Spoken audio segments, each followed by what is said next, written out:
Chosen one, listen closely. The air around you is trembling with something unseen. It is not just a feeling, it is a divine response.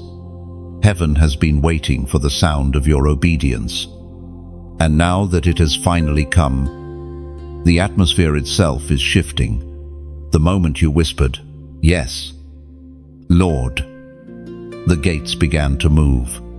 What you could not unlock with effort or tears has opened with surrender. You didn't realize it then. But every delay had a design. Every closed door, every prayer that seemed to vanish into the ceiling, those were not signs of rejection. They were rehearsals for this moment of obedience, like a bow being pulled back. Your struggles were only creating the tension necessary for a powerful release. There once was a chosen one who lived in a season of endless waiting. She prayed faithfully, served quietly, yet nothing seemed to change. Her dreams felt distant, her purpose dimmed. One night, she sat beneath the stars and whispered, "Lord, if all you ask of me is trust, then I will trust you, even here." That night, peace descended on her heart like dew. Within days, the tide began to turn, doors opened, opportunities aligned, people reappeared. Her surrender has shifted heaven's calendar. The Word of God declares in the book of Deuteronomy, chapter 28, verse 2, "All these blessings shall come upon you and overtake you if you obey the voice of the Lord your God." That verse is not a promise from long ago, it is a present reality for you. Blessings are not chasing the strong, they are chasing the obedient. Heaven is not moved by noise, but by alignment. When your heart finally echoes His voice, the gates open of their own accord. Imagine standing before an ancient gate of light, massive, radiant, yet motionless. You push, you plead, you cry, nothing happens. Then suddenly, you stop striving. You place your hand gently on the cold surface and whisper, "Your will be done." Instantly, the gate responds. It was never locked. It was voice activated by obedience. In that same way, heaven recognizes your tone now. The frequency of resistance has been replaced by the sound of surrender. Angels move at that frequency. Mountains bow at that frequency. Even time bends when obedience enters the room. Your obedience is not small. It is not quiet. It is a declaration to both realms, light and darkness, that you belong fully to God. The enemy trembles when a soul obeys, because obedience means he has lost his grip. Every act of surrender you make is a weapon of light. Maybe you've wondered, why did it take me so long to obey?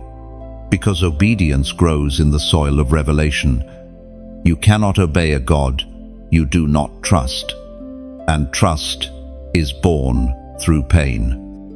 Through the nights you thought He forgot you, those nights carved faith into your bones, so that when the command came, you would not hesitate.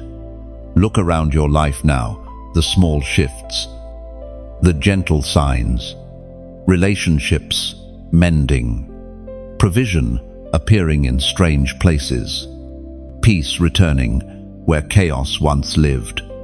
These are not coincidences, they are confirmations. Heaven is marking your obedience with visible favor. There's a rhythm forming beneath your steps, a sound the earth hasn't heard before. It's the cadence of destiny in motion. Each step you take in obedience reverberates through generations. Someone's deliverance is tied to your yes. Someone's healing depends on your courage to obey. You are part of a chain reaction in God's great design. Picture this: a field after rain. where the ground glistens with promise. That's your spirit now softened, receptive, ready. The seeds of obedience are already sprouting. You won't need to force growth. Heaven will reign where you've sown. The light will find what your faith planted. Chosen one. The silence that once felt unbearable was not punishment, it was preparation. The gates were never closed. They were waiting for your surrender to sing the right note. And now, heaven has recognized the sound. If these words find you where you are, between the old and the new, pause and breathe. Feel the wind of change brushing against your soul. You've crossed an unseen threshold. Share this message if it stirs your spirit. Let others know that obedience still opens the impossible. Like, subscribe, and leave your number below to mark this moment of alignment. The gates of heaven have opened, not because you demanded, but because you obeyed. And when heaven opens for one who obeys, no power on earth can close it again. You did not know that one act of obedience could stir the invisible world so deeply. The moment you said yes, something ancient began to turn. In the unseen realms, your agreement with God released movement among angels. What looked small on earth was thunder in heaven. When obedience leaves your lips, it doesn't just shift your circumstances, it unlocks entire realms. The spiritual world functions on keys, and the most powerful of all is submission. Obedience is not a chain, it is a master key that fits doors human strength can never touch. In the kingdom, obedience and access are twins. When one walks in, the other follows. Many cry for favor, but favor follows obedience, not ambition. The secret is not in trying harder, it is in aligning deeper.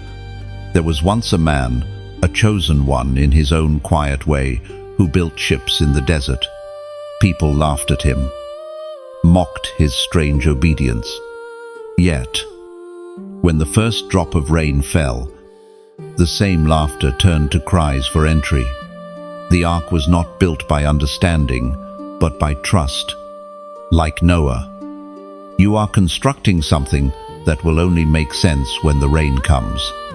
The heavens notice when you obey, not because obedience impresses God, but because it reveals that His Spirit has conquered your will. It is the highest form of worship, a melody sung without words. When you obey, you are writing a hymn only heaven can hear. The prophet reminds us in the first book of Samuel, chapter 15, verse 22, to obey is better than sacrifice. To heed is better than the fat of rams. That line is not about rules, it's about relationship. Sacrifice is what you offer from your hands. Obedience is what you offer from your heart. One is ritual, the other is intimacy. The unseen reaction to your obedience is more intricate than lightning traveling through clouds. When you align your will with His, currents of favor begin to flow through dimensions beyond human sight. Doors that once refused to open begin to sense your presence differently. The frequency of heaven recognizes you now, not as a servant begging for entrance, but as a son or daughter walking in rightful authority. Think of obedience like striking a tuning fork in the spirit. The vibration spreads farther than you imagine, echoing through generations, through people you've never met, through moments not yet lived. When you obey, you alter history's sound. There's a quiet revolution happening inside you. You no longer fight the command, you flow with it. What once felt heavy now feels holy. The burden of obedience has turned into the breath of freedom. Some think obedience costs too much. They fear what they must leave behind. But you have discovered the secret that everything you release creates space for what God was waiting to send. Letting go is not loss, it's divine exchange. In heaven's timeline, obedience always comes before revelation. The command is the test, the vision is the reward. Abraham had to walk up the mountain before seeing the ram caught in the thicket. Your mountain may look steep now, but at the summit waits the provision you cannot see from below. Imagine a harp string being tightened. Each turn increases tension. Yet when it's tuned correctly, the music becomes pure. Your obedience has been that tuning. God has adjusted your heart until your sound matched His frequency. The melody that follows will draw heaven near. Do not expect applause. The most significant acts of obedience often happen in silence. No audience, no confirmation, just quiet, trust. Yet that quiet is holy. It is the whispering of eternity, recognizing the footsteps of someone walking in sync with divine will. If you could see what your obedience released, you would weep in awe. Angels repositioned, opportunities redirected, demons silenced. Even the winds are carrying messages about your surrender. You have not merely obeyed an instruction, you have opened a realm. You will soon recognize the ripple of this moment. The things that once resisted you will begin to yield. Patterns will break, and paths will straighten. What was delayed is no longer denied. Heaven's clock has moved in your favor. Your obedience has become a language the universe understands. Creation itself leans toward those who walk in divine harmony. Even silence will feel alive, filled with whispers of approval from realms unseen. Keep walking in that rhythm. Every step forward pulls more light into your story. You have not just obeyed a command, you have rewritten your destiny's sound. And heaven is still echoing your yes. You carried so much for so long, and you thought it was punishment. You mistook the weight for rejection, when it was actually a key being forged. Every tear, every unanswered prayer, every silent battle, it all shaped your obedience into something that heaven could recognize. Pain was never wasted on you. It was the pressure that produced access. The gates of heaven do not open for the proud, but for those who have walked through fire without letting go of faith. And that was you. You didn't realize that your pain was the sound of metal meeting flame, preparing the very key that would unlock your next dimension. The story is older than you think. Joseph once carried the same heaviness. He obeyed, yet was betrayed. He dreamed, yet was imprisoned. What seemed like divine silence was God constructing elevation behind the curtains. The dungeon did not destroy his destiny, it refined it. You, too, have been refined in secret. What you call delay was actually God shaping the weight of your anointing so that when the gate opened, you would have the strength to hold what waited on the other side. According to what is revealed in the book of James, chapter 1, verses 2 to 4, consider it pure joy, my brothers and sisters, whenever you face trials of many kinds, because you know that the testing of your faith produces perseverance. Let perseverance finish its work, so that you may be mature and complete, not lacking anything. You see now, your trials were never random. They were curriculum for maturity. The waiting taught you wisdom. The wounds taught you empathy. The loneliness taught you discernment.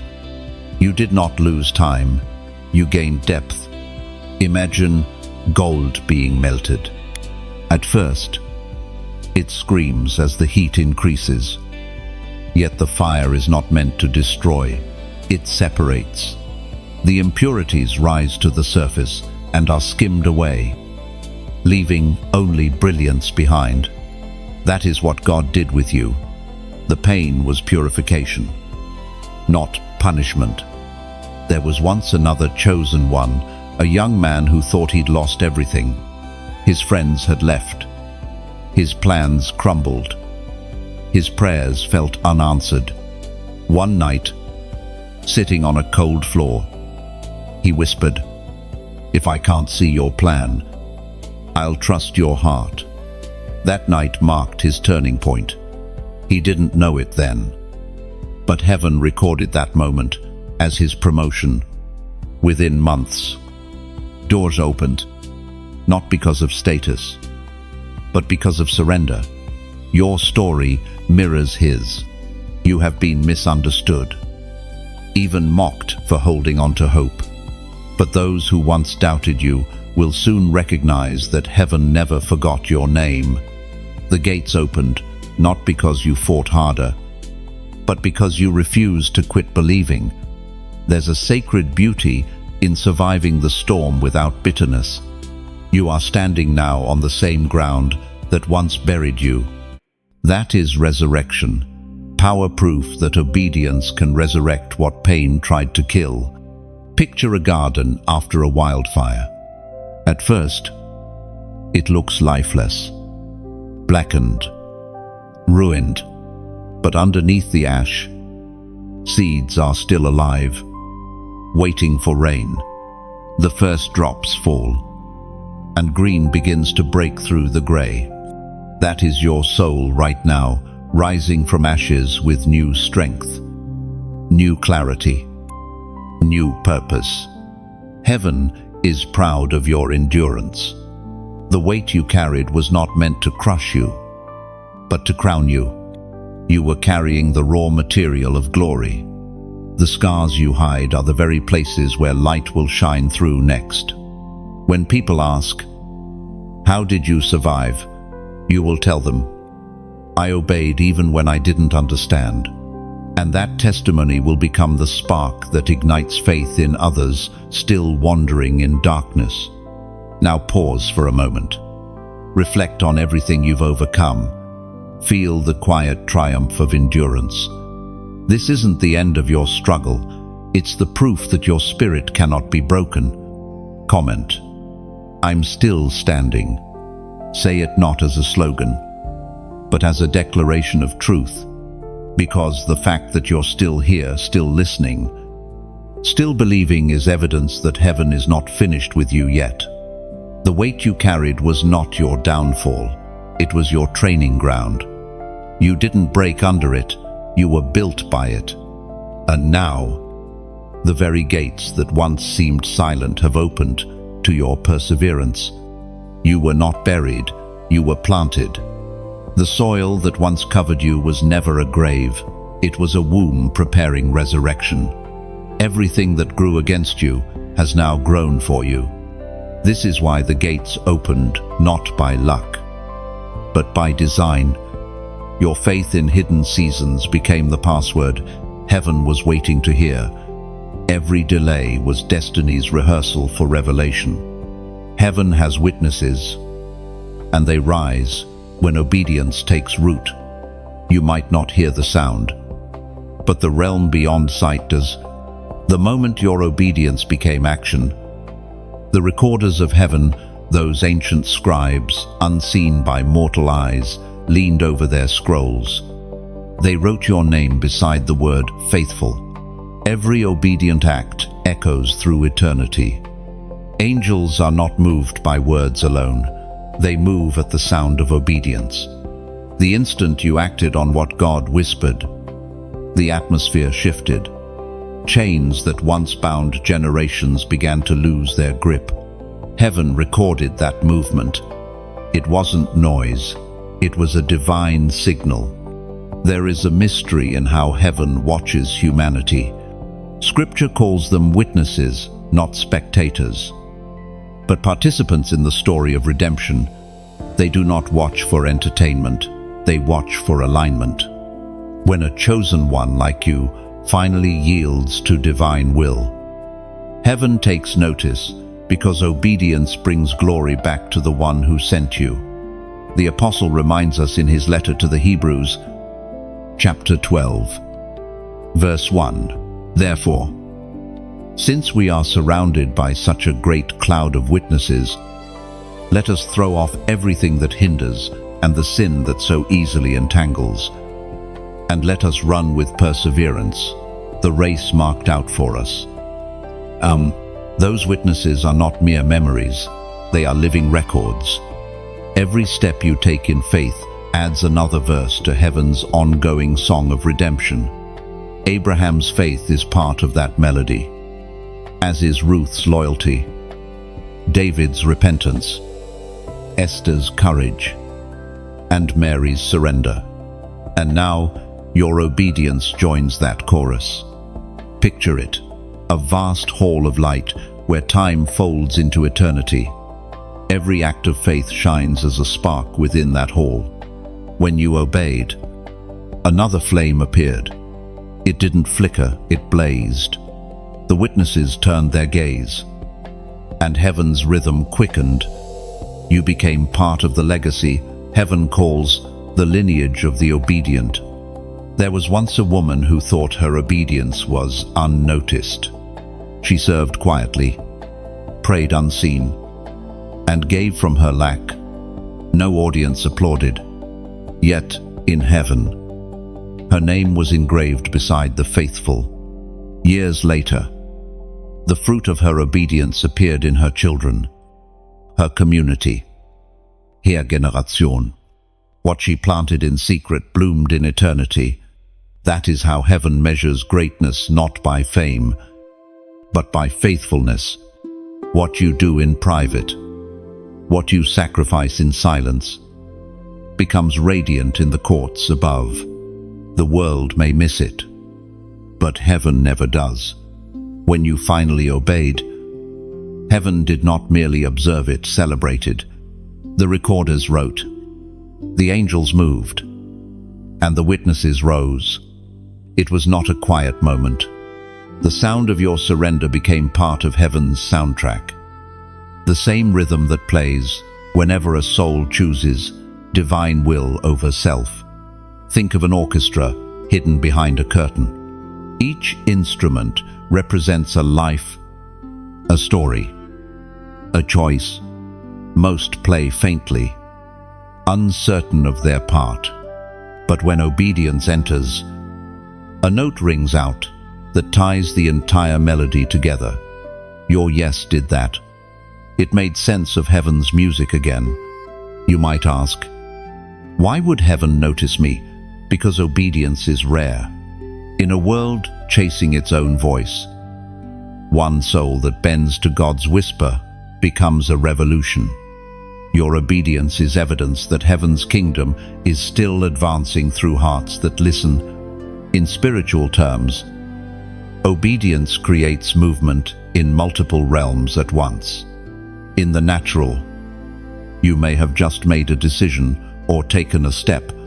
In the unseen, that single act may have released protection, broken curses, or redirected generations. You won't always see the immediate fruit, but heaven's witnesses do. And those witnesses don't merely record, they intercede.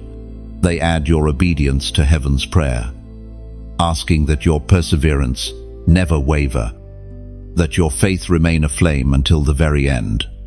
Sometimes, when you feel a sudden strength in prayer or a strange peace in the middle of exhaustion, that is not random. It is the echo of those witnesses agreeing with your faith. The saints who ran before you are cheering you forward, urging you to finish strong. You walk now not only with your own strength, but with the wind of heaven at your back. The witnesses have seen you rise from dust and declare, "Still, I will follow." Their approval is silent but weighty. It shifts the atmosphere around you. The next time you feel unseen, remember this: heaven sees everything. The gates opened not because of what you shouted, but because of what you did when no one watched. Faith recorded in silence is still thunder in the spirit. When you obey, heaven writes it down. And once heaven writes something, no power on earth can erase it. There is a fragrance that rises when a heart finally yields to divine will. It cannot be seen, but heaven breathes it in. Your obedience has become that fragrance, a scent of surrender that fills the courts of light. It is not perfume from a bottle, but incense from your spirit. When you said yes, a new aroma entered the air of eternity. The old prophets spoke of such moments when obedience rose like smoke and reached the throne. Heaven doesn't respond to volume, it responds to essence. Words fade, but fragrance remains. And now, heaven recognizes yours. According to what is written in the book of 2 Corinthians, chapter 2, verse 15, "For we are to God the pleasing aroma of Christ among those who are being saved and those who are perishing." That aroma tells heaven that transformation has taken place. You are no longer just a believer. You are a carrier of divine scent. Wherever you go, unseen traces of obedience remain, shifting atmospheres and softening hearts. People will not always understand why peace follows you, but it is because heaven's fragrance walks with you. Obedience has made you fragrant. Every time you forgave, it released sweetness into the air. Every time you gave in silence, a new note was added to your song. Even your tears carried aroma, proof that pain had turned into worship. There was once a chosen one who thought her small obedience didn't matter. She worked quietly, prayed for others, and remained faithful, even when forgotten. But heaven noticed one evening, while she sang alone in her kitchen. Angels gathered because her song carried the scent of sincerity. A neighbor who had been distant knocked on her door and asked, "Why does peace live here?" That moment wasn't coincidence. It was fragrance finding its way. When the gates of heaven open, they release a wind. That wind carries your obedience like pollen drifting, spreading, unseen, yet powerful. It settles in the hearts of others who need courage to obey. You never know how far your fragrance travels, but heaven does. There is beauty in that mystery. You are no longer striving to be noticed. You are simply burning in devotion, like oil in a lamp. Your surrender fuels the flame. The world may call it loss, but heaven calls it perfume. Imagine walking through a field of night-blooming flowers. No one sees them open, but the fragrance tells the truth. They are alive even in darkness. You are that flower. Your faith blooms at night, and heaven smiles because light and scent both answer the same call: obedience. Now, as this fragrance fills the space around you, let it be an invitation, not a demand, not a command, an invitation to connection.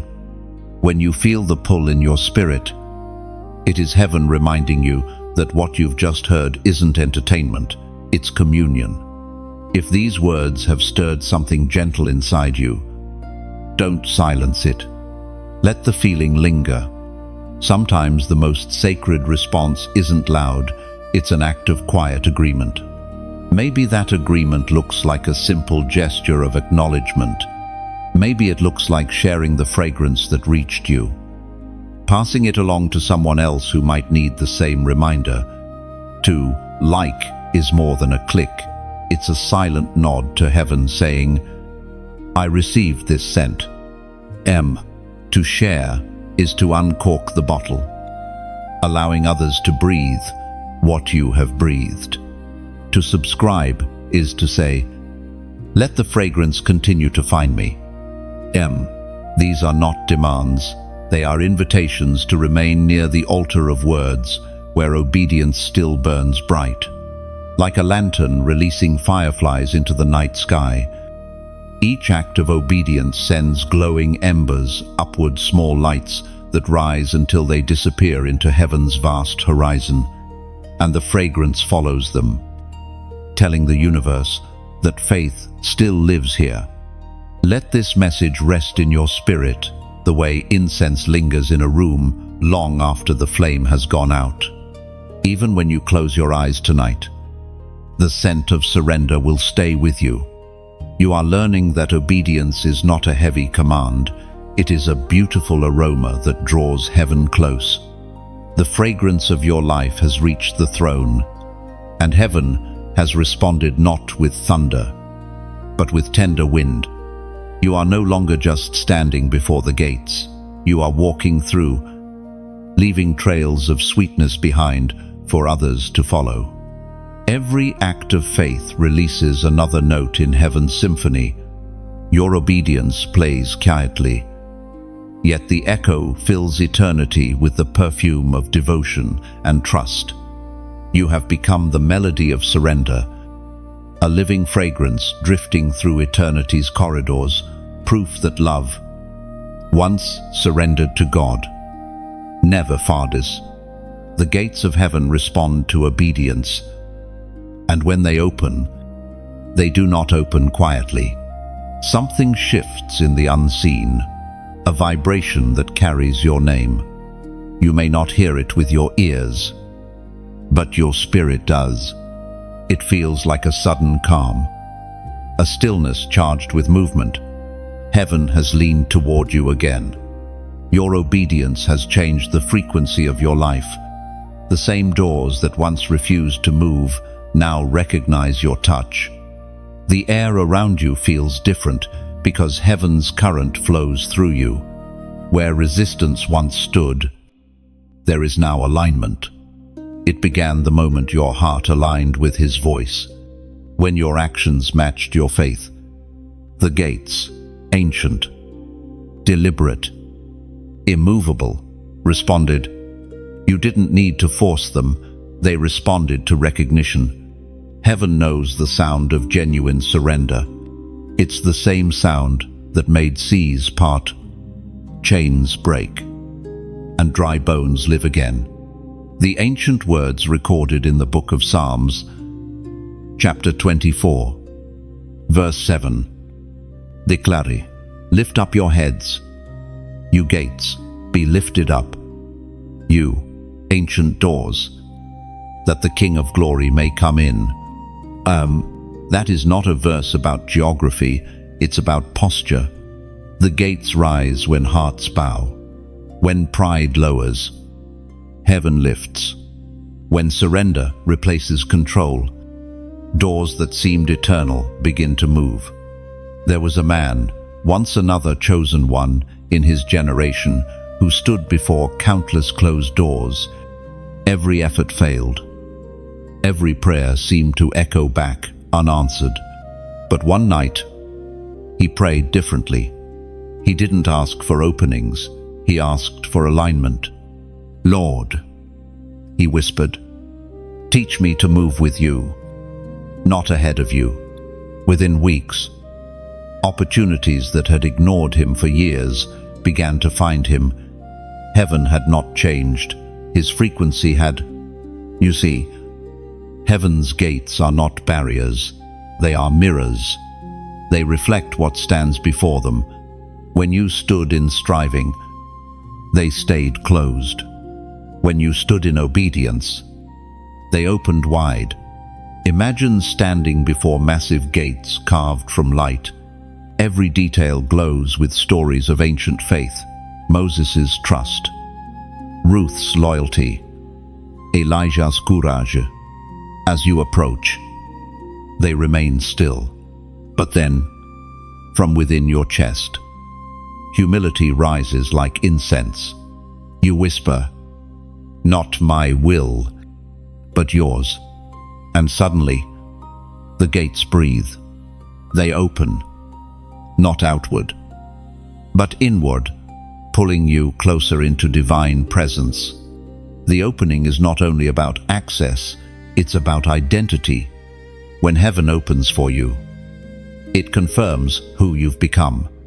The gates are not rewarding you, they are recognizing you. You've become someone who carries the king within, and gates always open for royalty.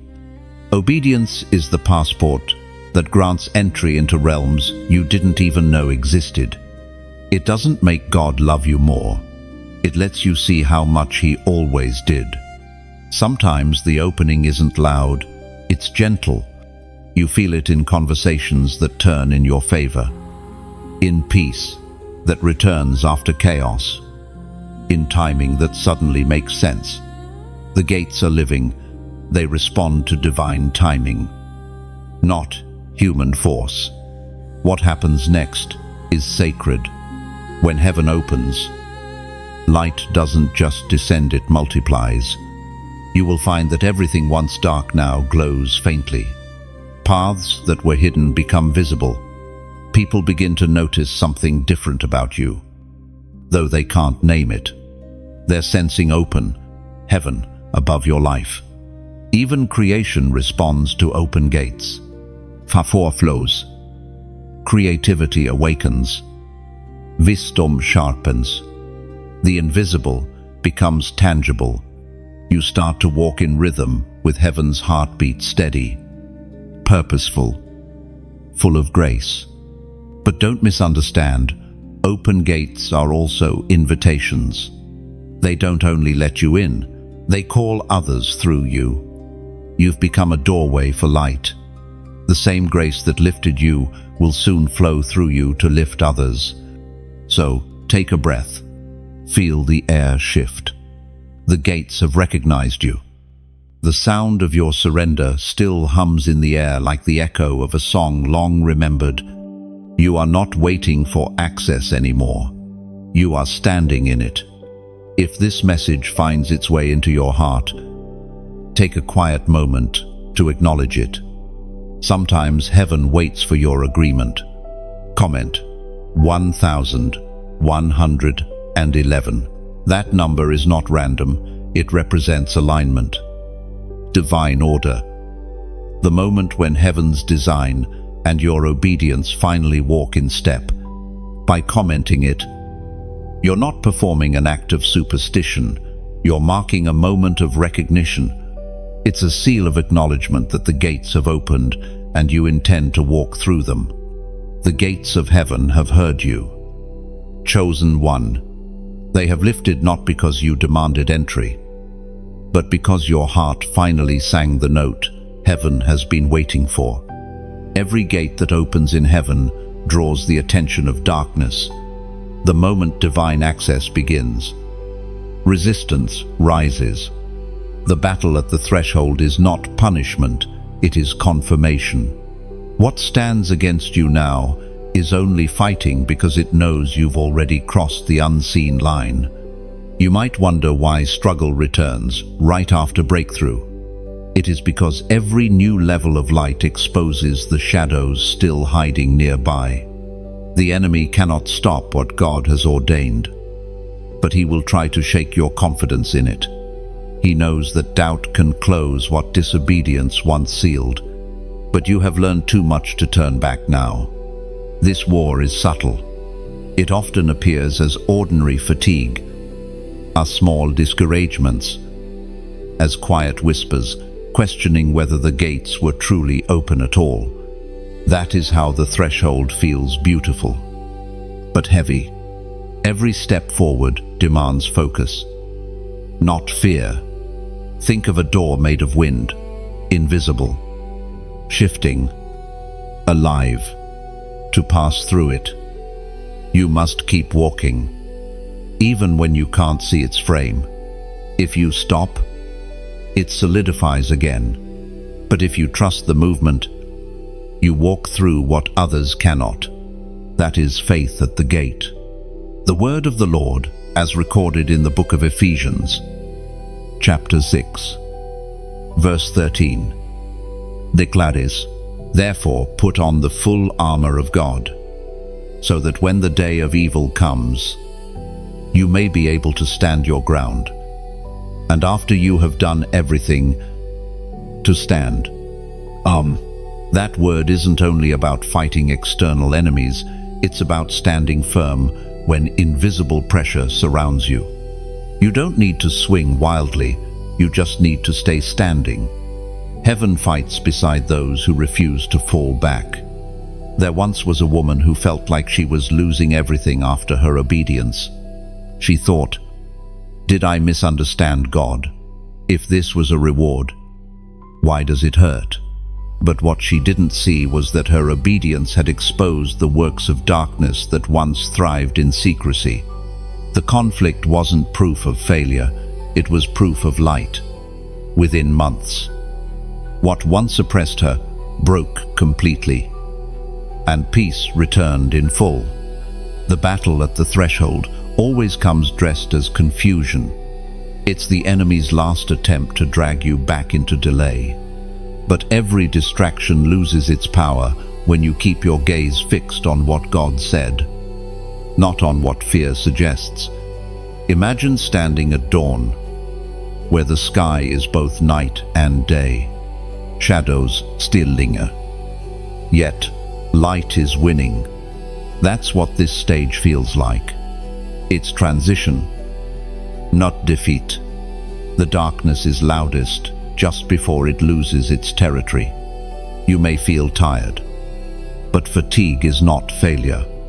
Aven warriors rest beneath heaven's shield. Let the Spirit renew your strength. The same God who opened the gate will protect what lies beyond it. Your greatest weapon now is peace, not passive silence, but the stillness that terrifies chaos.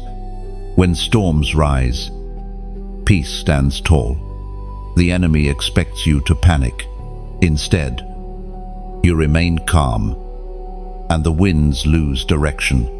You're learning that warfare is not always screaming prayers or swinging swords. Sometimes, it's holding your ground in trust. Sometimes, it's saying nothing while heaven rearranges everything on your behalf. There's a scene the angels love to watch. The moment when a chosen one keeps walking despite resistance. The ground trembles, darkness flinches, because faith that keeps moving in pressure releases power. No weapon can match. Every threshold battle carries a secret blessing. The struggle polishes your discernment, strengthens your spiritual muscles, and confirms the worth of what's ahead. Without opposition, victory would feel ordinary. God allows resistance not to harm you, but to teach you authority. Think of an eagle breaking through a storm cloud. The wind that seems to fight it is actually the same wind that lifts it higher. The eagle doesn't curse the storm, it uses it. You too are learning to soar. Not in spite of resistance, but because of it. The threshold will not last forever. The storm will break, the shaking will settle, and when it does, you will stand taller, clearer, more certain than before. The gate is already behind you. You're simply adjusting to new light. When this battle passes, you'll understand that heaven's gates do not open without guardians. Every test you face here is proof that what lies ahead is sacred. Do not interpret the war as rejection. Interpret it as protection. You have crossed from asking into receiving, from wandering into inheritance. The pressure you feel is the final echo of the old realm trying to hold on, but it cannot follow you. The gate has closed behind you, sealing what was and revealing what will be. Keep walking. The battle at the threshold is only noise now. Heaven's path stretches forward clear, wide, waiting. When light breaks through darkness, the shadows do not disappear quietly. They twist. They resist. They whisper. The enemy makes his last stand right before the dawn.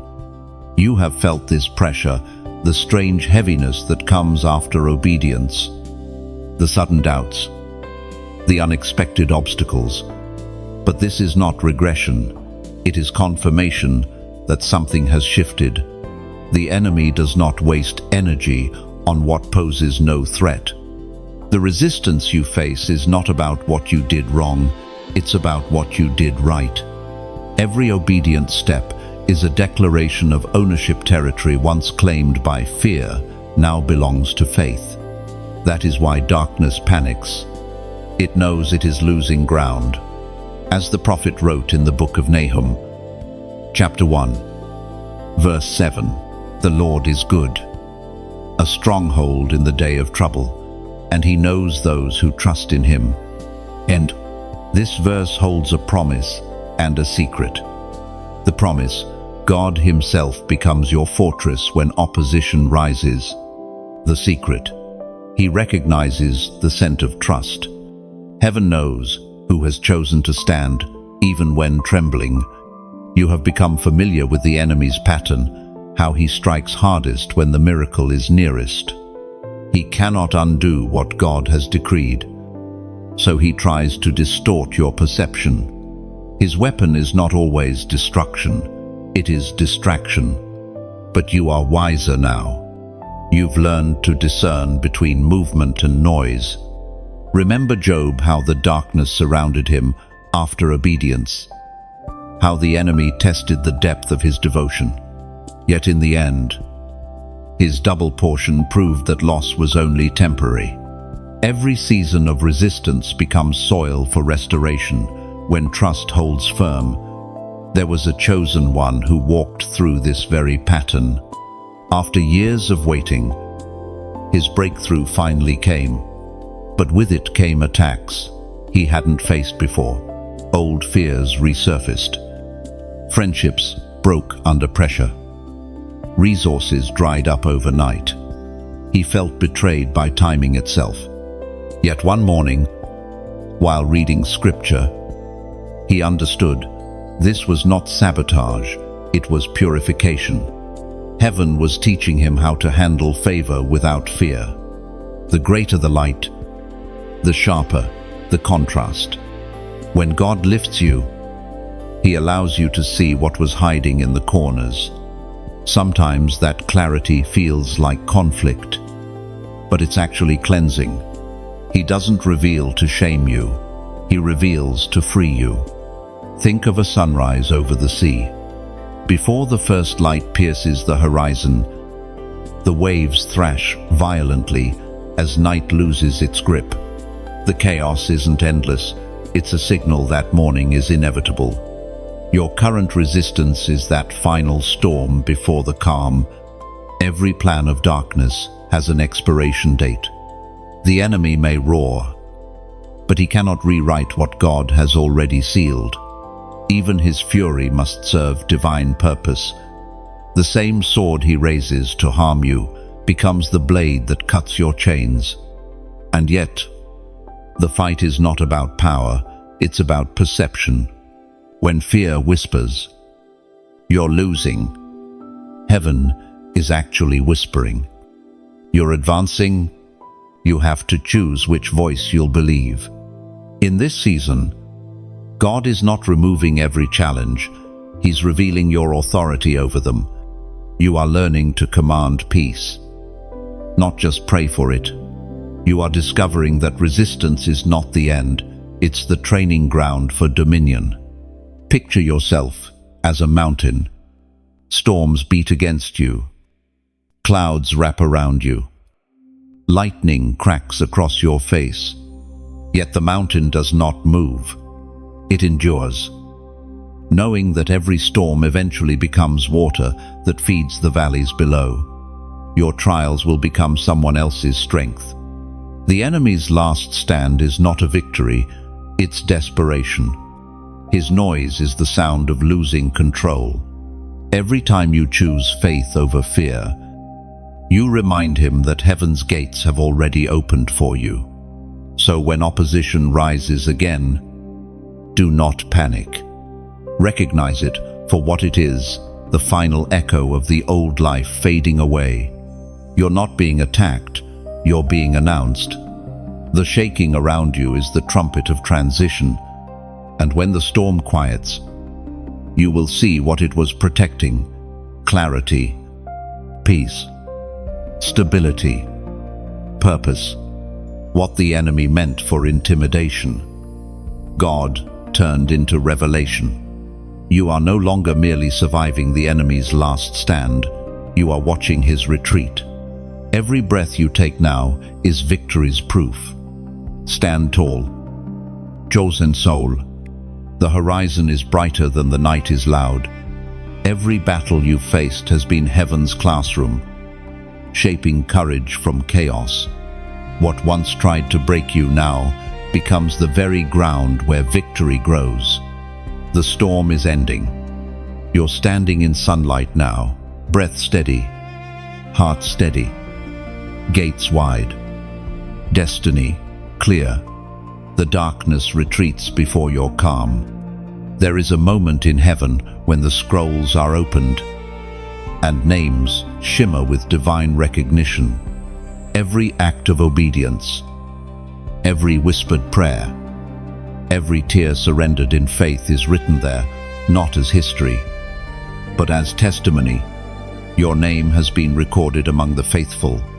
Heaven has kept track of what the earth overlooked. Not one act of trust, not one quiet yes has gone unnoticed.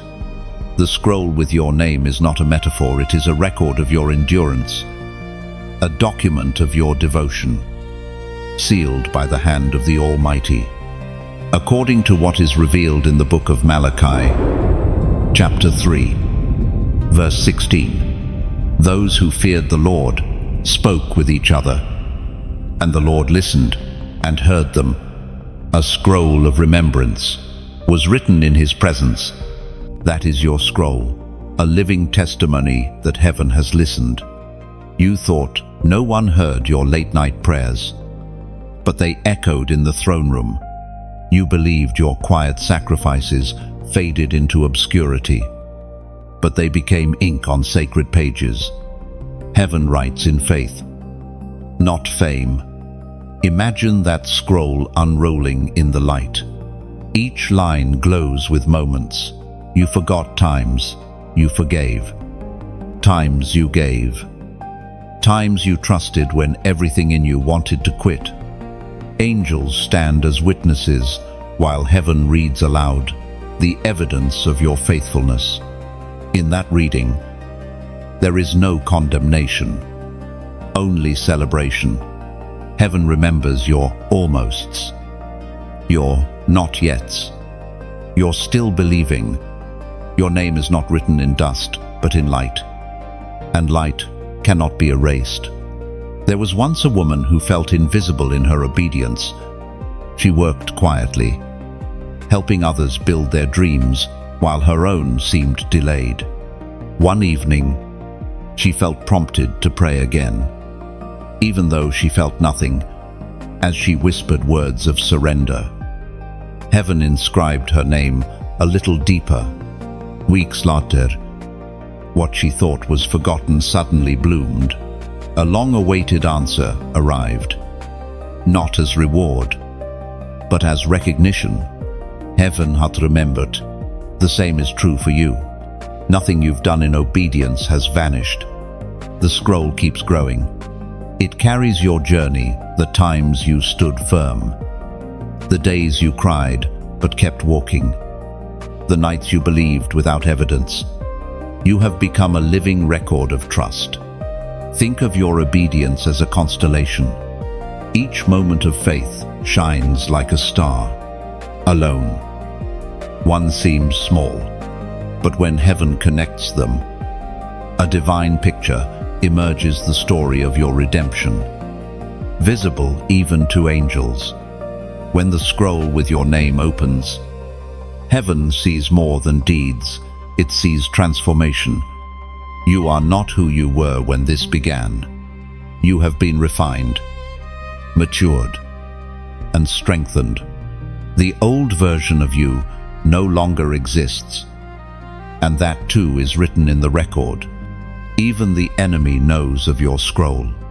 He reads it with trembling, because every line testifies against his failure. Every recorded victory is proof that light triumphed. The more he tried to silence you, the more heaven wrote.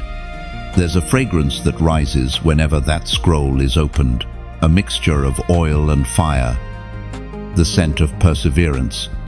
The angels know it well.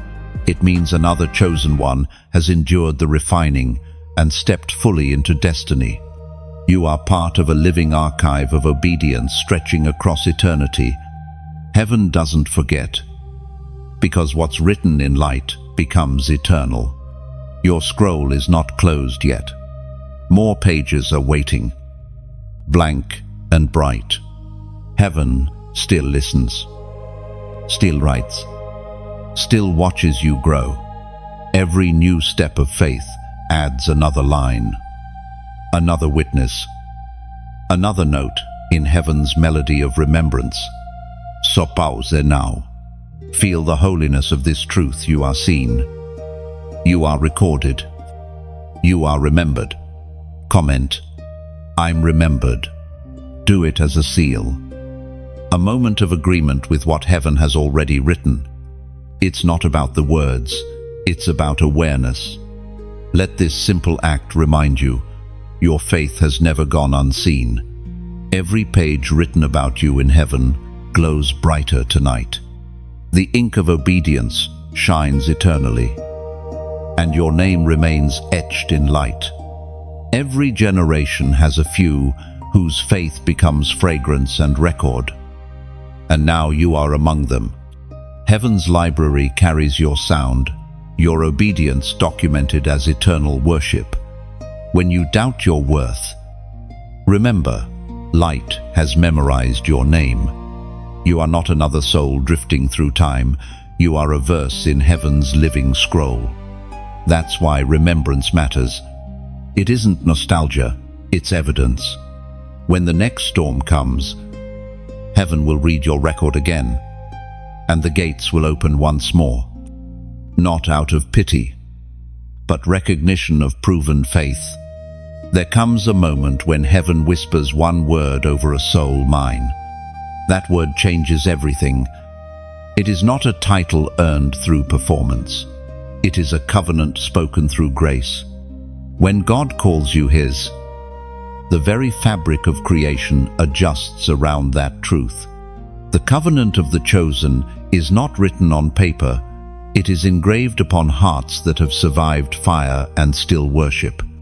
This covenant is not about promises, only it's about belonging. It means heaven has laid claim to you in full. No voice of accusation, no shadow of shame, no echo of failure can rewrite what God Himself has sealed.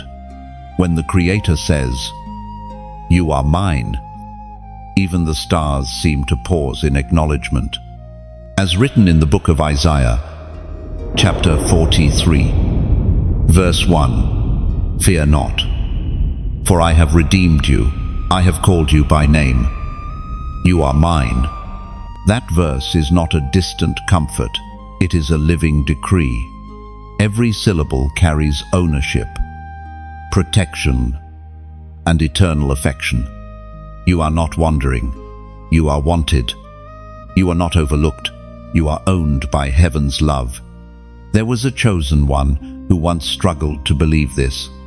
She feared she was too flawed to be used by God. She mistook delay for disapproval. But one night, she dreamed of standing in a vast field of starlight. A voice whispered her name, not shouted, just whispered. And somehow, that whisper carried more weight than any storm she'd faced. When she awoke, peace rested where fear had lived. She finally understood. The voice that names you also claims you. To be chosen is to live marked. It means even in your wilderness, heaven knows your location. It means when others overlook, God oversees. The covenant ensures that what tries to destroy you must pass through divine permission first. You've seen this pattern. What should have crushed you only carved you. What was meant to drown you only taught you how to walk on waves. You carry evidence of the covenant in your resilience. Every scar, every healed wound, is a signature of grace. Think of an ancient seal pressed into wax hot, soft, vulnerable. The mark remains because the surface yielded to the impression. That's obedience. You allowed yourself to be molded by divine fire until His image appeared upon your life. The covenant of the chosen is both protection and purpose. It guards you, but it also calls you higher.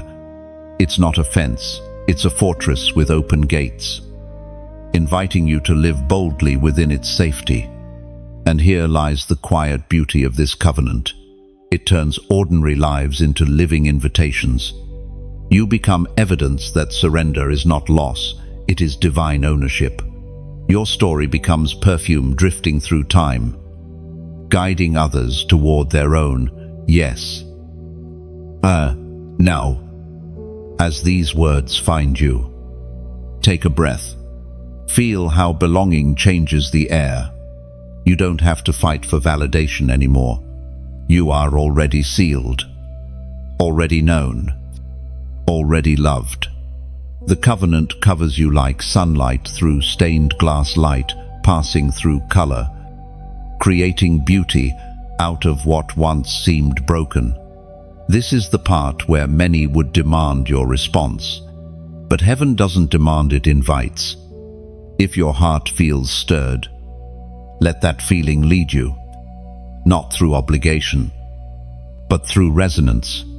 Perhaps you'll sense it like a melody echoing faintly inside a song you already know but had forgotten to hum. That's heaven reminding you that connection is voluntary, sacred, and sweet. So, if this message feels like home, if something in it smells like peace, you can choose to stay near the source of it, not because you must, but because beauty draws beauty. To like is to place a candle in the window of your spirit, saying, "This light reached me." And one, to share is to release fragrance into another room, letting someone else breathe what gave you life. To subscribe is to say softly, "Let this covenant echo again when I forget who I am."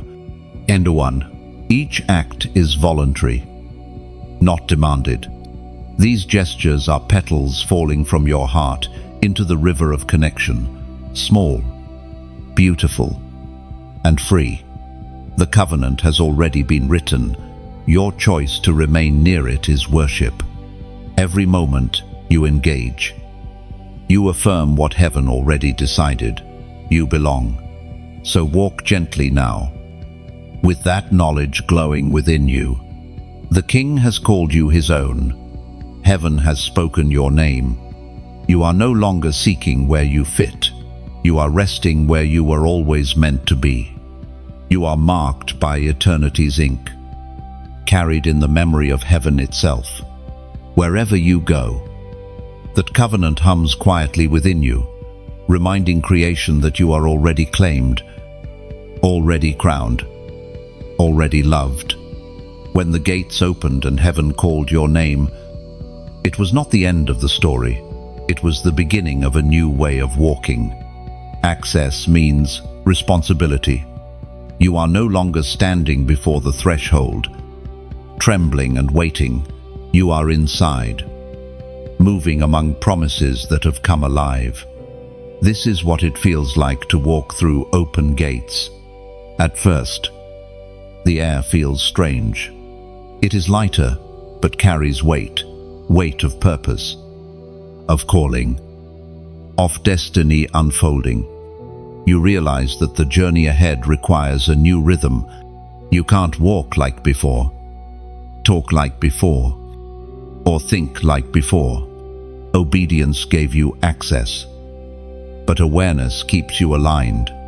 There was once a chosen one who, after years of struggle, finally stepped into answered prayers. The opportunities were vast, the blessings visible, the favor undeniable. Yet, within the abundance, she heard a whisper, "Stay grounded." It wasn't a warning, it was wisdom, because the danger after elevation is forgetting the steps that brought you there. As spoken in the book of Proverbs, chapter 4, verse 26, "Give careful thought to the paths for your feet, and be steadfast in all your ways." And this is heaven's reminder. The open gate is not a stage, it is a stewardship. Every gift that flows from above is meant to flow through you. The presence of favor doesn't mean ease, it means responsibility. Walking through the open gate feels like stepping into sunlight after a long storm. Your vision adjusts. What once seemed distant is now visible. Promises take shape. But along with beauty comes clarity. You start to see what cannot enter this new realm. Old fears, old patterns, and familiar distractions no longer fit. Imagine crossing a bridge made of light. Behind you lies a fog of old identity, self-doubt, anxiety, hesitation. Ahead of you, clarity glows brighter with each step.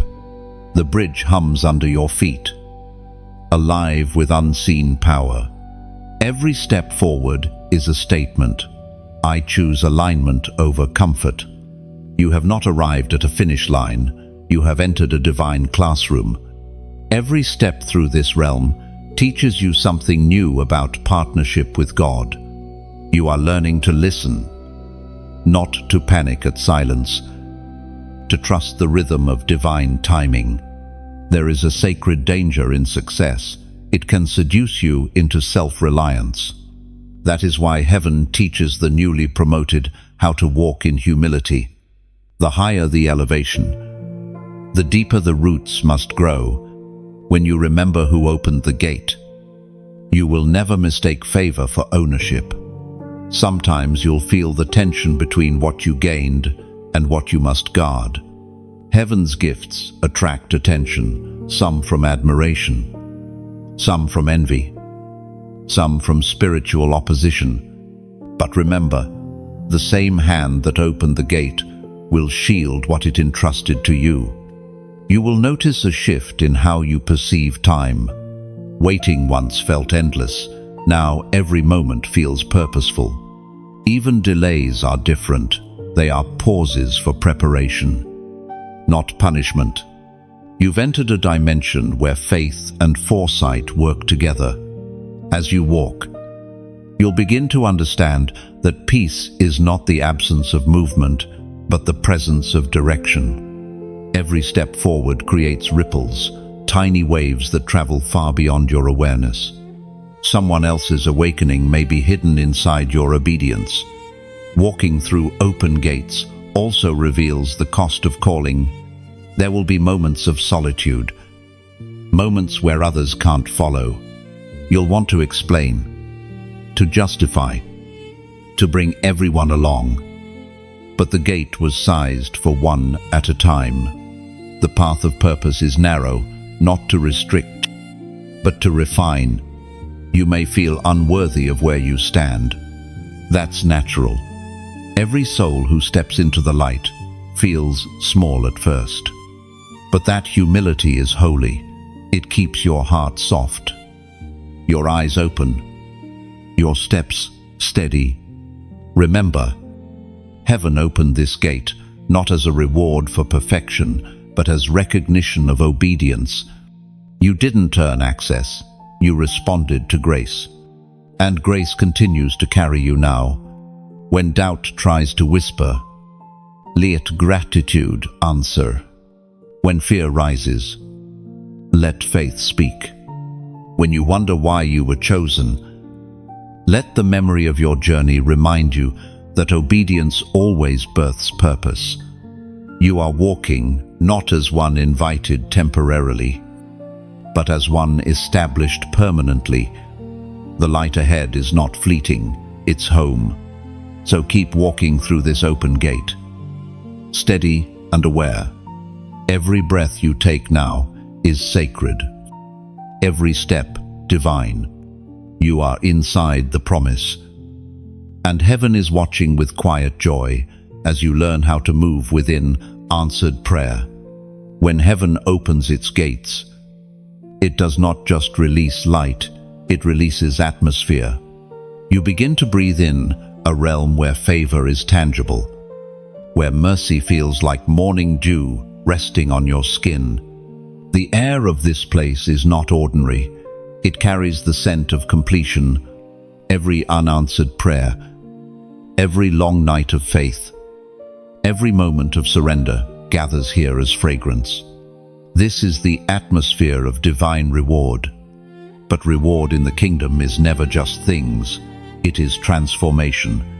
What heaven gives first is not possessions but perspective. You begin to see everything differently. Time, people, even pain. What once seemed wasted now glows with meaning. Every no you endured becomes proof that God was protecting the yes meant for you.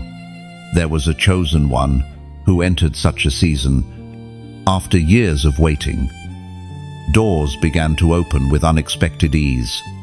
At first, he celebrated, but soon he realized something deeper was happening. It wasn't the gifts that overwhelmed him, it was the presence behind them.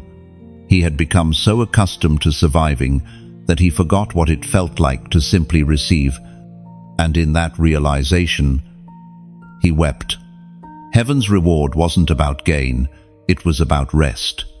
As recorded in the book of Psalms, chapter 37, verse 4, "Delight yourself in the Lord, and he will give you the desires of your heart." That verse is not a promise of indulgence, it's a revelation of alignment. When you delight in God, your desires begin to mirror His. Reward becomes reflection. He gives you what your transformed heart now longs for. In this new atmosphere, things move differently. Blessings arrive quietly, not with fanfare, but with a whisper. You begin to notice small miracles woven into daily life, unexpected provision, timely encouragement, peace that feels undeserved. Heaven's rewards are rarely loud, they are layered, designed to teach you gratitude before glory. Imagine standing beneath a waterfall of light. The water doesn't strike harshly, it flows gently, steadily, washing away residue from the wilderness. That is what divine reward feels like. It doesn't drown you, it refreshes you. The exhaustion of waiting dissolves, replaced by wonder. You start to understand that the true reward is not what's placed in your hands, but what's awakened in your heart. Joy returns, not the fleeting kind that depends on circumstance, but the deep, steady joy that says, "I've seen His faithfulness for myself." Okay, this joy doesn't shout. It hums like a song heard through stillness. It steadies your steps, lifts your countenance, and softens your voice. The same person who once fought to prove now simply lives to praise. That's what transformation looks like when heaven rewards obedience. It quiets striving and amplifies gratitude. There's a certain glow that surrounds those who live under open heaven. It isn't glamour, it's grace. People notice peace before they notice blessing. The same light that shines on you begins to spill through you, touching others who never expected to feel heaven's warmth. And yet, even here, humility remains your anchor. Divine reward is a sacred trust. What comes easily can never make you forget what it cost to become ready. Remember the years of shaping, the seasons of silence, the refining fires. They were not wasted. They were the foundation of this abundance. The atmosphere of reward teaches one more truth. You were never meant to keep it all. Heaven rewards so that generosity may flow freely. You become a vessel, not a vault.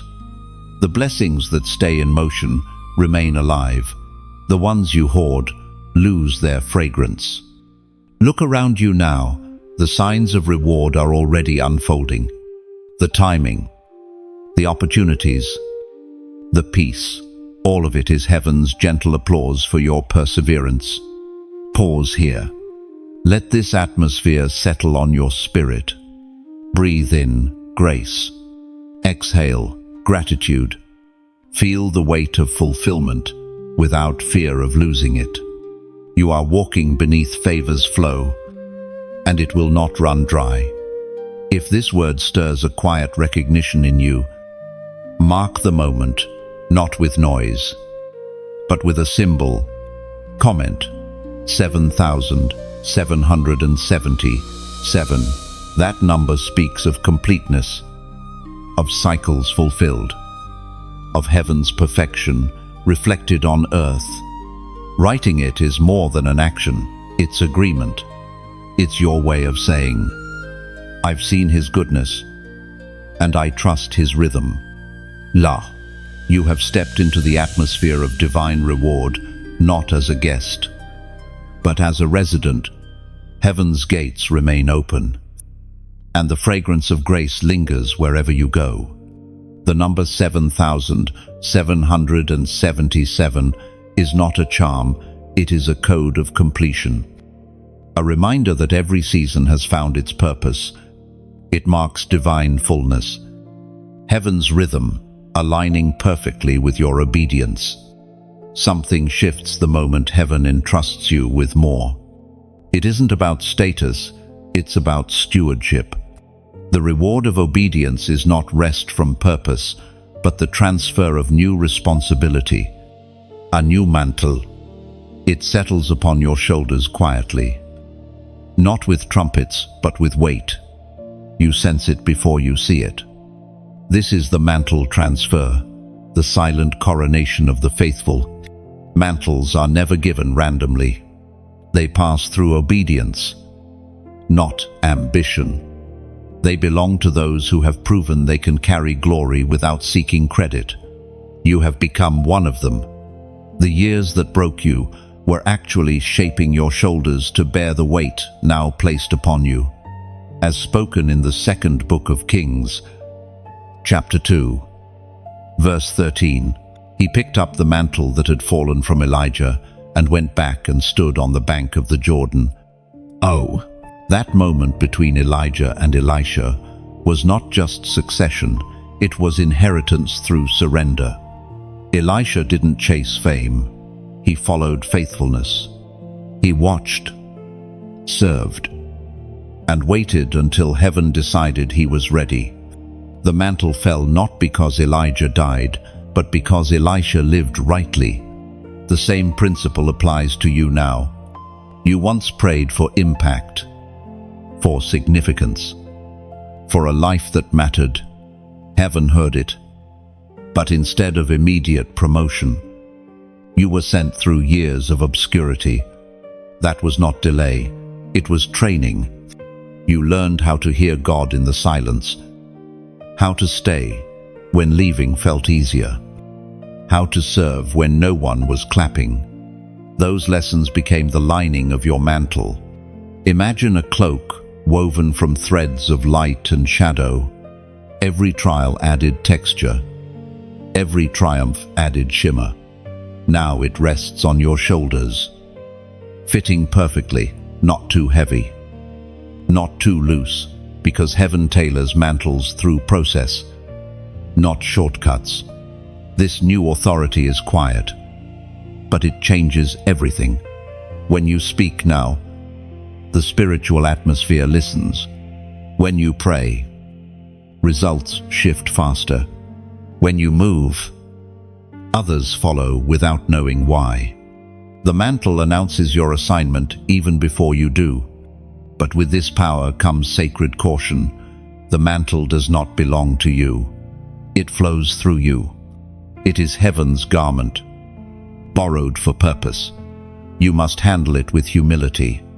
The same obedience that brought you here must now guard what you carry. Pride will always try to creep in, dressed as confidence.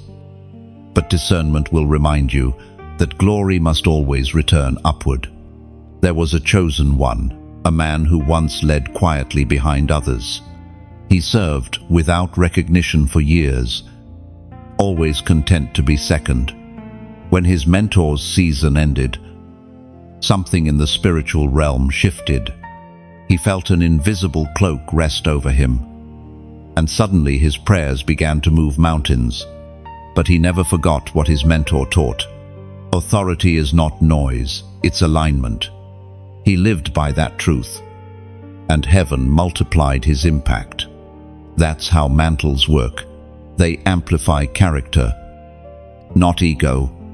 The power doesn't make you different. It reveals who you truly were all along. The weight of anointing exposes the heart that carries it. You will begin to notice that people drawn to you are changing. Some come not for what you say, but for what you carry. The peace around you will feel like a shield to them. The wisdom in your words will come faster, clearer, deeper. Heaven is no longer testing your readiness, it's trusting your maturity. The mantle also connects generations. What you carry was once someone else's cry. Someone's obedience long ago made space for your calling to exist. Now your faithfulness will make space for those who follow. You have become a bridge between promises, one hand holding the past, the other shaping the future. There will be moments when the weight feels heavy again. Don't mistake that for burden. It's power settling into place. The mantle grows as you grow. Each act of humility expands its reach. And if you ever question why heaven chose you, remember this: mantles don't fall on perfection, they fall on surrender. You didn't earn this, you answered it. The fire that once refined you now fuels your authority. So, walk with steady steps, speak with care, live as one clothed in unseen light. You have been entrusted with more than favor, you have been entrusted with legacy. The mantle will not fade with time, it will deepen. Every act of obedience adds another thread of glory. What once weighed heavy will soon feel like second skin, formed perfectly by grace. Remember, mantles are not trophies, they are torches. You carry fire now, meant to ignite courage in others, still finding their voice. Walk gently, but burn brightly. The world needs your flame. When the mantle rests, it doesn't isolate, it multiplies. The calling on your life isn't meant to stop with you. Heaven never anoints one person just to elevate them. Heaven anoints one to awaken many. The nations await your light. What began as a whisper between you and God is now an echo traveling through hearts you've never met. The obedience you once thought private is rippling through generations. A single act of surrender can alter a family line, a city, a nation. This is the mystery of influence. It never asks for attention, yet heaven amplifies it. You don't need a stage, you just need presence. Where light exists, darkness adjusts. As declared in the Gospel of Matthew, chapter 5, verse 14, you are the light of the world. A city that is set on a hill cannot be hidden. That light is not figurative, it is literal in the spiritual realm. It shines through compassion, through integrity, through peace that refuses to bend. The nations recognize such light because they are still searching for it. The world is not starving for information, It is starving for illumination. And you, chosen one, are its answer. There was once a man who thought his life too ordinary to matter. He never preached, never led crowds, never traveled far. Yet, everywhere he went, people changed. A co-worker found hope again. A neighbor returned to faith. A friend found courage to forgive. He didn't carry a microphone, but he carried a mantle. When he passed away, hundreds attended not because of fame, but because of light. That's what your calling looks like when it matures. Quiet radiance that changes atmospheres. You are the reflection of a kingdom that doesn't shout to be seen. It shines to be known. When heaven speaks of nations, it doesn't always mean geography. It means people, spheres, souls. Nations can be the family you restore, the workplace you transform, the generation you inspire. The world around you is your assignment field. Some are called to stadiums, others to single hearts, but both are equally sacred. Imagine your obedience like a sunrise spilling over the earth. At first, only a few mountaintops catch the light, then valleys, then cities, until the whole landscape glows. That's how heaven works. Light expands, quietly but unstoppably. Your yes today is illuminating tomorrows you may never see. This is why humility remains your safeguard. When your influence grows, stay rooted in stillness. Let prayer be your compass, not applause. The nations do not need another performer. They need carriers of presence. As you walk deeper into this calling, your voice will change. You will speak less to impress and more to impart. Words will come with weight, not because you rehearsed them, but because you lived them. The mantle you carry turns experiences into language heaven can use to heal others. The nations are not drawn to perfection. They are drawn to authenticity wrapped in light. When you share your story, speak from the scars, not the stage. The cracks are where the light escapes best. You will soon begin to recognize divine intersections, moments when strangers cross your path, when conversations turn sacred, when timing feels impossibly precise. These are heaven's orchestrations, opportunities to release what you've received. Don't overthink them. Simply let love lead. Even your silence will begin to speak. The peace within you will confront chaos without a word. That's the true nature of authority. It doesn't need to prove itself. It simply is. And yet, even as your reach widens, remember that your power flows from intimacy, not visibility. The secret place remains your headquarters. Nations may know your name, but heaven knows your heartbeat. Sometimes influence looks like global transformation. Other times, it looks like one person restored from despair. Both make heaven rejoice. The size of the audience never measures the weight of obedience. You are stepping into a season where your very presence becomes prophecy. Wherever you go, the light within will announce, hope has returned. People will not always understand why they feel peace around you, but that's the mark of divine influence. The nations are awakening, and they are waiting for what you carry. You are not a messenger of noise, but of still fire, steady, luminous, unquenchable. Keep shining, not to be seen, but so that others may finally see through you. That is how heaven wins nations, one illuminated soul at a time. Every step you take now leaves a trail of light for others to follow.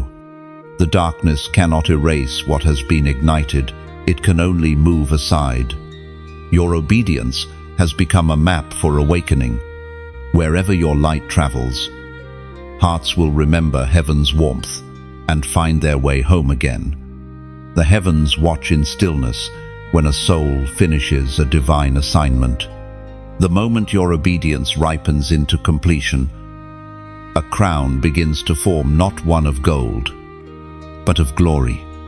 It is woven from endurance, from unseen choices, from every time you refuse to give up. This is the crowning of completion. You have not merely survived the process, you have embodied it. Heaven celebrates not because the journey was perfect, but because you stayed. Every wound became wisdom. Every silence became strength. Now, as you stand in the light of fulfillment, the air hums with divine applause. As written in the second letter to Timothy, chapter 4, verse 7, I have fought the good fight. I have finished the race. I have kept the faith. Those words could have been yours. You have fought through seasons where faith was costly, where love was painful, where waiting felt endless. Yet here you are, still standing, still believing, still radiant. Heaven calls that victory. There was a chosen one who once thought her faith was too small to matter. She stumbled through obedience, failed often, and wept more than she laughed. But one evening, while praying quietly, she saw in her spirit a golden thread being tied around her wrist. A voice whispered, "This is not a chain, it's your crown beginning." From that moment, she walked differently, not because she felt worthy, but because she finally understood that completion is heaven's way of honoring perseverance. The crown you wear now is not visible, but its weight is real. It settles gently around your spirit, reminding you that grace finishes what it starts. You've reached a place many never endure to see, the quiet joy of knowing you did what you were called to do. Completion doesn't mean the story ends. It means the chapter closes with purpose. The lessons you've lived are now seeds in the soil of eternity. Others will grow because you did not abandon your post. Imagine a king placing a crown on a warrior's head after battle. The warrior is bruised, weary, scarred, but his eyes shine. That's you now. The fight refined you, not defined you. And the scars? They are not blemishes, they are jewels embedded in the crown. You have become a living testimony that faith works, that obedience still opens heaven, that perseverance is never wasted. In this sacred moment, heaven extends an invitation, not a command, but a gentle nudge towards celebration. You have walked a long road with divine purpose, and this space is a pause between chapters. If you feel the warmth of gratitude rising within, let it find a way to express itself. You don't need grand gestures, just acknowledgement. To like is to lift your face toward heaven and whisper, I receive this joy. To share is to open your hands and scatter the petals of your victory so others may find courage in your fragrance. To comment is to leave your mark on the page of testimony. A quiet way of saying, I was here when heaven crowned me. To subscribe is to build an altar in the flow of time, promising to return whenever heaven speaks again. Each act is symbolic, sacred, a modern offering of presence. None are demanded. All are invitations. You are not paying homage to words. You are acknowledging the God who walked you through them. Think of this not as digital motion, but as devotion, tiny movements of gratitude, like lighting candles in a cathedral of souls. Together, They create constellations of testimony visible to heaven itself. The crown you wear will shine in unseen ways. People will feel peace in your presence without knowing why. Your laughter will carry healing. Your words will sound like rest. Your silence will radiate understanding. You are no longer the seeker, you are the sign.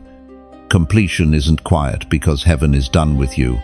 It's quiet because heaven trusts you. The same gates that once opened before you now stand behind you, closing gently, sealing your victory. And now, a new gate waits ahead. The crowned don't retire, they reveal. You will lead others through paths you once feared to tread. Your scars will become instructions, your story a map. Let gratitude be your anthem, not pride. The one who crowned you still walks beside you. You are not finished, you are confirmed. So, take a deep breath. Let the weight of this invisible crown rest softly. Feel its warmth, its gravity, its quiet authority. You have been crowned, not for perfection, but for perseverance, and heaven itself bears witness. And when others witness your quiet glow, they'll feel the invitation too to rise, to believe, to endure.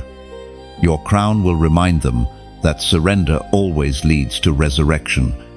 There is a certain silence that follows victory, not emptiness, but reverence. You have walked through the gates, carried the mantle, and worn the crown. Now, you begin to live as one who has seen heaven open. The world looks the same, but you see it differently. Every color seems sharper. Every sound carries meaning. You are awake now, and nothing ordinary can satisfy you again. Living as one who has seen heaven open means carrying awareness into the everyday. It's the realization that divine presence is not limited to sacred spaces.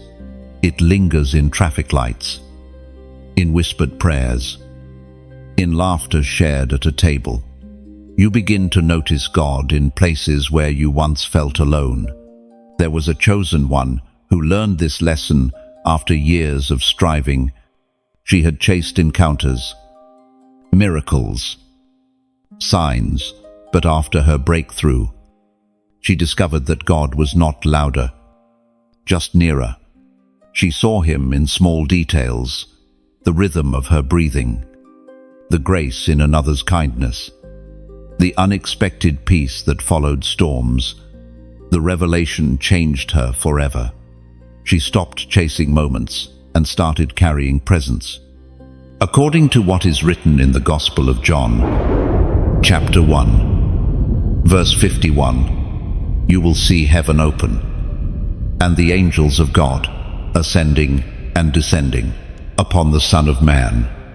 That promise is not for visionaries alone, it is for every obedient heart. The open heaven you experienced is not a one-time event, it's an ongoing exchange.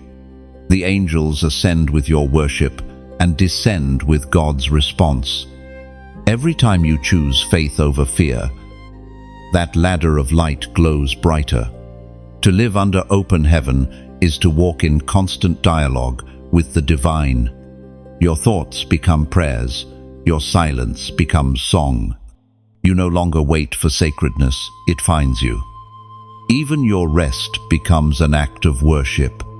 But this awareness also changes your responsibility.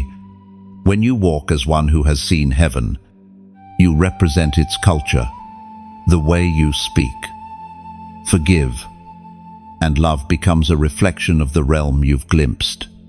You carry an embassy of eternity inside your humanity. Think of yourself as a window between worlds. Light flows through you freely when you remain transparent. Worry fogs the glass, but worship clears it again. People will begin to see glimpses of heaven through your life. Not because you preach louder, but because you love deeper. Walking in open heaven awareness doesn't mean life becomes easy. It means you interpret difficulty differently.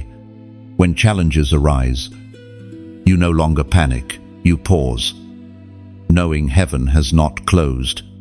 The same God who opened the gate can sustain the journey beyond it. There's a rhythm to living in this awareness, a balance between humility and authority, between being still and being sent. Some days heaven's voice feels like thunder, other days it feels like a whisper wrapped in quiet air. Both are divine. You'll begin to sense divine timing more clearly. Things that once confused you now make sense in retrospect. You understand why certain doors didn't open sooner, why certain people left, why certain prayers lingered unanswered. Heaven's patterns unfold like constellations. You only see the picture after time connects the stars. The greatest mark of someone who has seen heaven is not power, it's peace. Others may strive for signs, but you rest in stillness. You know what it means to be kept, guided, and trusted. You walk through chaos with unshaken calm because you've seen what anchors it all. The world will not always understand your serenity. They may mistake it for detachment, but it's devotion. You're not indifferent, you're rooted. The storms that terrify others simply remind you of the throne that rules them. As you continue walking, notice how heaven's nearness reshapes your priorities. The desire for recognition fades. The craving for certainty dissolves. What remains is love, pure, steady, unhurried. You live to give peace, not prove worth. You have nothing left to prove when you know you're already known. Living as one who has seen heaven open is not about mystical experiences, it's about daily awareness. It's the discipline of recognizing God in motion, even in the mundane. The miracle is not just that the gates opened once, but that they never truly closed. Now you carry that awareness everywhere you go. Your words soften rooms. Your laughter heals tension. Your silence carries authority. You have become an echo of the open heaven that birthed you. And so you move forward, not searching for new signs, but embodying the greatest one, a life transformed by divine encounter. You are living proof that heaven is not distant. It breathes through you, walks beside you, and shines within you. This is what it means to live as one who has seen heaven open to exist between realms, fully present on earth, yet forever aware of glory. At the end of every divine journey, there is a stillness that feels like eternity, leaning close. The noise fades, the striving ceases, and all that remains is presence pure, radiant, endless. You stand at the threshold where heaven and earth seem to breathe together. This is where you hear it, the eternal echo of "well done." And it doesn't thunder, it resonates. It moves through your spirit, through every memory, through every scar. It is not a reward for perfection, but an acknowledgement of faithfulness. God does not applaud success, He celebrates endurance. You made it not by strength alone, but by grace woven through every weakness you offered. As recorded in the book of Revelation, chapter 3, verse 12, the one who is victorious, "I will make a pillar in the temple of my God. Never again will they leave it. And I will write on them the name of my God." End for you. That promise is the culmination of everything, the seal of belonging. You are no longer wandering between gates. You have become part of them. Heaven writes its name upon you, not as ownership, but as union. The gates that once opened for you now remain open through you. There was a chosen one who reached this point long ago. After decades of quiet faithfulness, she stood one morning by the sea. Watching the horizon blush with dawn, she whispered, "If this is all I ever see, it is enough." And in that moment, heaven echoed back, "It is finished, and it is good."